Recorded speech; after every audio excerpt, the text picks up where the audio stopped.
Hello dear students, कैसे हैं आप सभी। स्वागत है आपका अपने ही यूट्यूब चैनल में। तो स्टूडेंट्स, आज हम बात करने वाले हैं हिंदी के पद साहित्य एवं काल विभाजन के कुछ मोस्ट इम्पोर्टेंट क्वेश्चंस की, जो कि हमारे एग्जाम में, फाइनल एग्जाम में 2026 में आने वाले हैं। इतने इतने शानदार क्वेश्चंस हैं, आप भी कहोगे सर मजा आया। 95% क्वेश्चन इन्हीं से पूछे जाने वाले हैं। तो ऐसे क्वेश्चन हैं जो प्रीवियस एग्जाम में आने वाले क्वेश्चन है बच्चों। चलिए एक एक क्वेश्चन को बारीकी से पढ़ेंगे और फिर हम इसका सॉल्यूशन निकालेंगे। मैं आपको इसका आंसर देते रहूंगा। ओनली 25 क्वेश्चन है, आप इसको हाल ही में हाल ही में इसका आंसर कर दे देंगे। तो भक्तिकाल की समय सीमा क्या है बच्चों? आपने पढ़ा है भक्तिकाल की समय सीमा क्या है। ऐसा कौन सा समय था जो भक्तिकाल के लिए सही था और जिसमें भक्ति की भावना की गई है? तो भक्तिकाल का समय हमारा होता है 1318 से 1643 तक। ठीक है बच्चों, क्लियर है। चलिए नेक्स्ट क्वेश्चन देखें। तो अगला क्वेश्चन है हमारा, शानदार क्वेश्चन है, जरा देखिए। प्रेम मार्गी शाखा के प्रतिनिधि कवि कौन है? जल्दी से कमेंट करके बताइए, प्रतिनिधि कवि कौन है किसके? प्रेम मार्गी शाखा के। अगर आपने अच्छे से पढ़ा होगा तो तुरंत ही इसका आंसर दे दोगे। जल्दी कमेंट करके बताइए, टाइम के साथ कमेंट किया करो, मैं जरूर देखूंगा। तो इसमें क्या होने वाला है बच्चों? क्या होने वाला है? जायसी। तो जायसी इसका बिल्कुल सही ऑप्शन है, यानी कि सही आंसर होने वाला है इस ऑप्शन का। चलिए, तो प्रेम मार्गी शाखा के प्रतिनिधि कवि। अब मैं इसका पलट के भी क्वेश्चन करूंगा, यानी कि जायसी किस प्रतिनिधि कवि है, यानी कि किस शाखा के प्रतिनिधि कवि है, तो आपको बताना है प्रेम मार्गी। आगे ऐसे ऐसे क्वेश्चन लाऊंगा मैं आपके लिए। चलिए अगला क्वेश्चन है हमारा, तुलसीदास किस भक्ति धारा के प्रतिनिधि कवि है? अगर आपने पढ़ा होगा तो आप तुरंत बता दोगे। तो यहाँ बच्चों हमारा होने वाला है किसकी? राम भक्ति, यानी कि तुलसीदास ने राम जी की भक्ति की थी। तो ये आपका ऑप्शन होने वाला है। नेक्स्ट क्वेश्चन देखें। अगला क्वेश्चन है हमारा, हिंदी साहित्य का स्वर्ण युग किसे माना गया है? तो हिंदी साहित्य की बात की गई है, इतना इंपॉर्टेंट क्वेश्चन है, मैं इसको 100% दूंगा कि आने वाला ही क्वेश्चन है। चलिए तो बताइए जल्दी से, रीतिकाल को, आधुनिक काल को, भक्ति काल को या आदिकाल को? जल्दी से जल्दी कमेंट करके बताइए, स्वर्ण युग कौन सा होता है जो सबसे बेस्ट है? बताओ। तो सबसे अच्छा युग है हमारा कौन सा? भक्ति काल। तो हिंदी साहित्य का स्वर्ण युग कहा गया है किसको? भक्ति काल को। चलिए नेक्स्ट क्वेश्चन देखते हैं।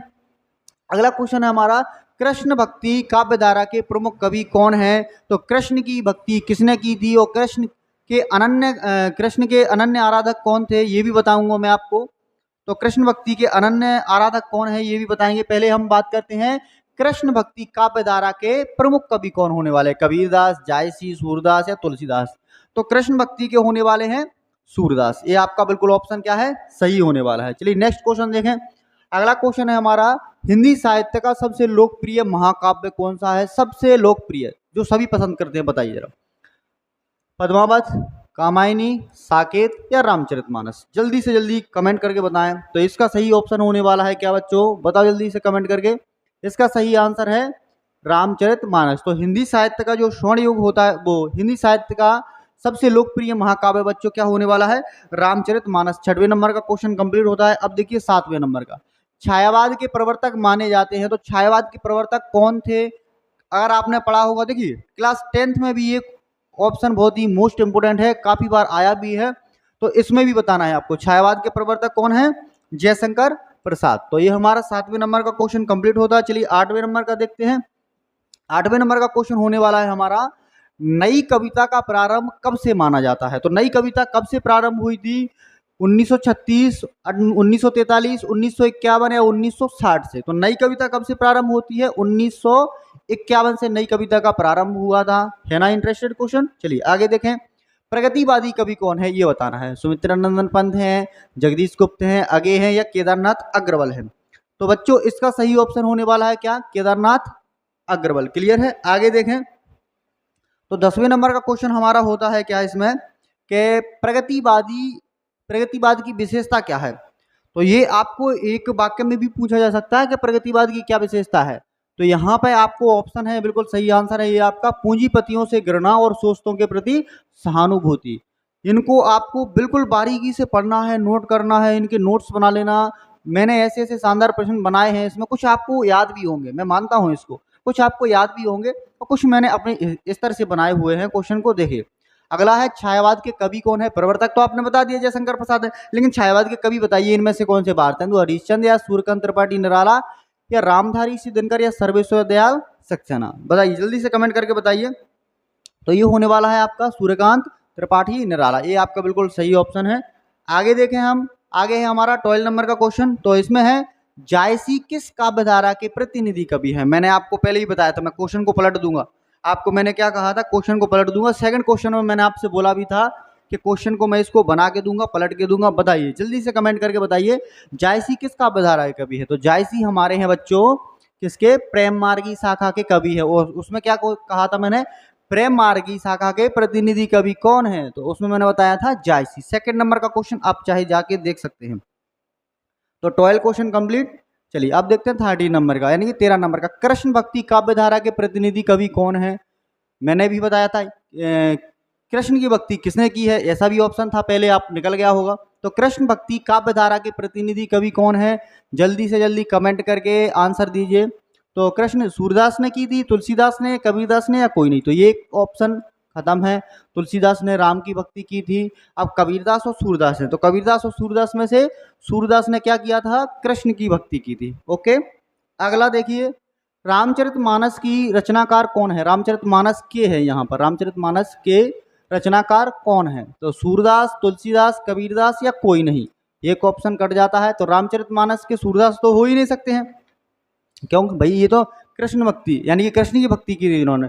तो अब बताइए जल्दी से, तो रामचरितमानस के रचनाकार हैं हमारे कौन से, तुलसीदास जी हैं। क्लियर है। आगे देखिए, अगला क्वेश्चन है आपका, ज्ञान मार्गी निर्गुण भक्ति काव्य धारा के प्रतिनिधि कवि कौन है। तो भैया निर्गुण वाले, ये तो अभी तक ऑप्शन आया नहीं है। तो निर्गुण की भक्ति किसने की थी, ये बताना है।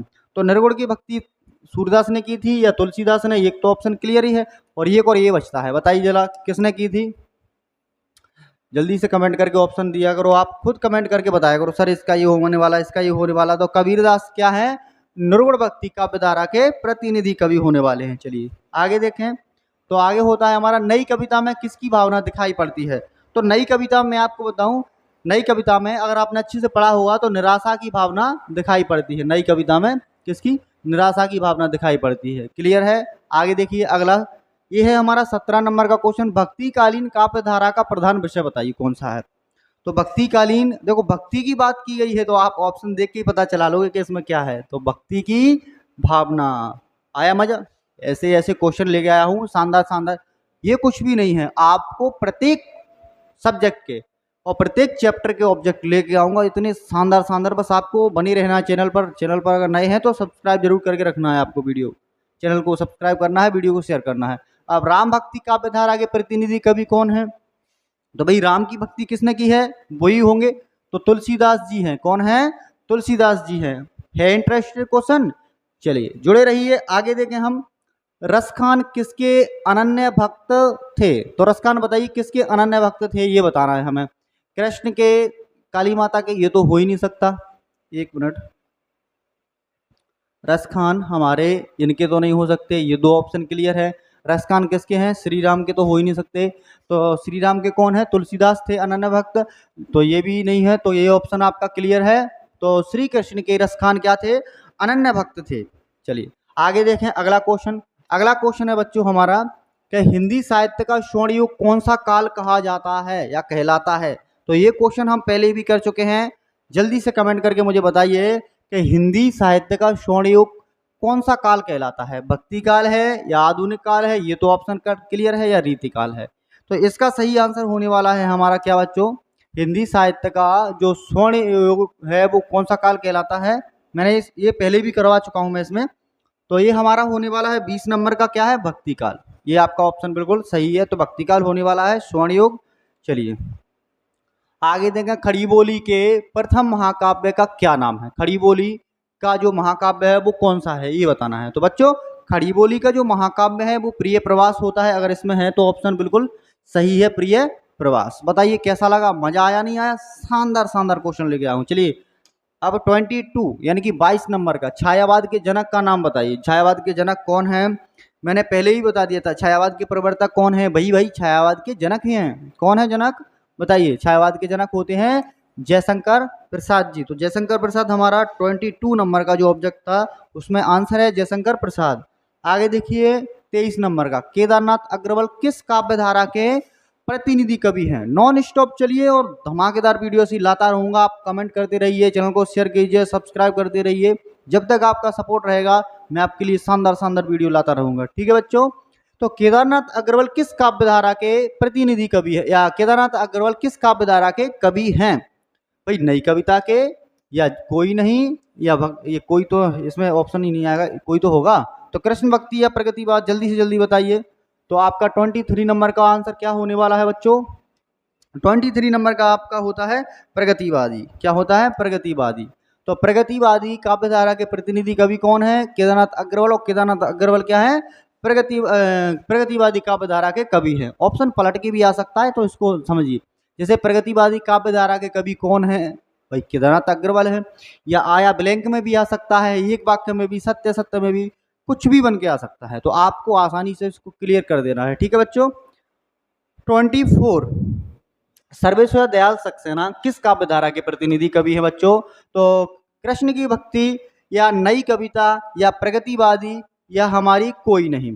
तो बच्चों देखो, सर्वेश्वर दयाल सक्सेना कृष्ण भक्ति के तो हो ही नहीं सकते, क्योंकि बच्चों ये हमारा होने वाला है कृष्ण की भक्ति तो सूर्यदास ने की थी, ये भी नहीं होगा। ये दो ऑप्शन में से बताइए आप।